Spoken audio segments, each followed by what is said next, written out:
అధిక బరువు అనేక సమస్యలకు కారణం. సాహితీ యోగా ఆన్లైన్ క్లాసులో జాయిన్ అవ్వండి.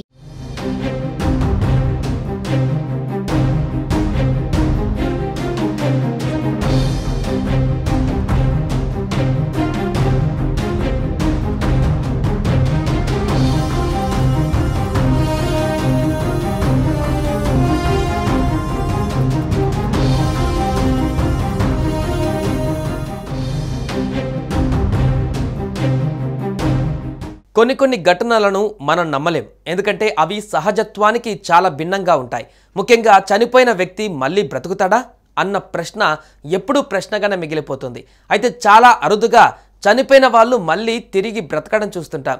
తాజాగా ఇటువంటి ఆశ్చర్యకరమైన ఘటనే మహారాష్ట్రలోనూ చోటు చేసుకుంది.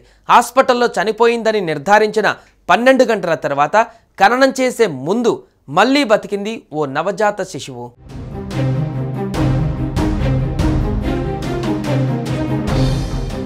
మహారాష్ట్రలో బాలికా జుగే అనే ఓ మహిళ జూలై 7వ తేదీ రాత్రి స్వామి రామానంద్ తీర్థ్ ప్రభుత్వ ఆసుపత్రిలో బిడ్డకు జన్మనిచ్చింది. ప్రసవం అయిన వెంటనే శిశువు మరణించినట్లుగా చెప్పారు వైద్యులు. ఆ తర్వాత 12 గంటల పాటు శిశువును ఆసుపత్రిలోనే ఉంచారు. మృతి చెందినట్టుగా డాక్టర్లు నిర్ధారించిన తర్వాత శిశువును ఇంటికి తీసుకువెళ్లారు బంధువులు. శిశువు అంత్యక్రియలకు సిద్ధం చేస్తుండగా శిశువు ముఖాన్ని చివరిసారి చూసేందుకు కప్పి ఉన్న వస్త్రాన్ని తీసి చూడగా శిశువు కదులుతున్నట్లుగా గమనించారు. బిడ్డ బతికే ఉన్నట్లు గ్రహించిన బంధువులు సంతోషంతో ఇంటికి తీసుకువెళ్లారు. తర్వాత శిశువును అంబజోగై ప్రభుత్వ ఆసుపత్రికి తరలించారు.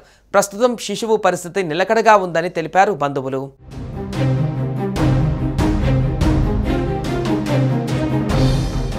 మరోవైపు ఈ ఘటనకు ఆసుపత్రి సిబ్బంది నిర్లక్ష్యమే కారణమని ఆరోపిస్తుంది శిశువు తల్లి. ఆసుపత్రిలో శిశువు మరణించినట్లుగా చెప్పినప్పుడే కదలికలు గమనించామని, దీని గురించి నర్సుకు చెబితే తమ మాట లెక్క చేయలేదని ఆరోపించింది తల్లి. ఈ ఘటనపై ఆసుపత్రి యాజమాన్యానికి ఫిర్యాదు చేశారు బాధితులు. ఈ ఘటనపైన దర్యాప్తు జరిపేందుకు ఒక కమిటీని ఏర్పాటు చేశామని, ఘటనకు కారణమైన వారిపైన కఠిన చర్యలు తీసుకుంటామని ఆసుపత్రి యాజమాన్యం తెలిపింది.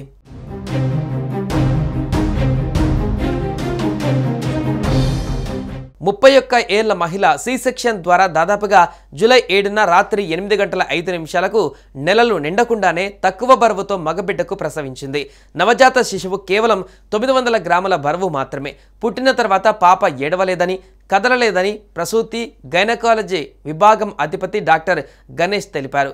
మేము నవజాత శిశువుల పునర్జీవనం, స్పర్శ ప్రేరణ, బ్యాగ్ మరియు మాస్క్, వెంటిలేషన్, అవసరమైన ఇంజెక్షన్లు, ఇతర వైద్య విధానాలను నిర్వహించామన్నారు.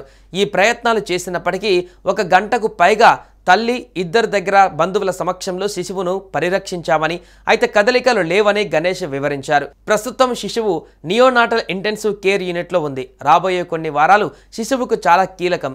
27 వారాల గర్భం మరియు చాలా తక్కువ జనన బరువు కారణంగా తలెత్తే సమస్యలను పరిష్కరించాలని డాక్టర్ గణేష్ చెప్పారు.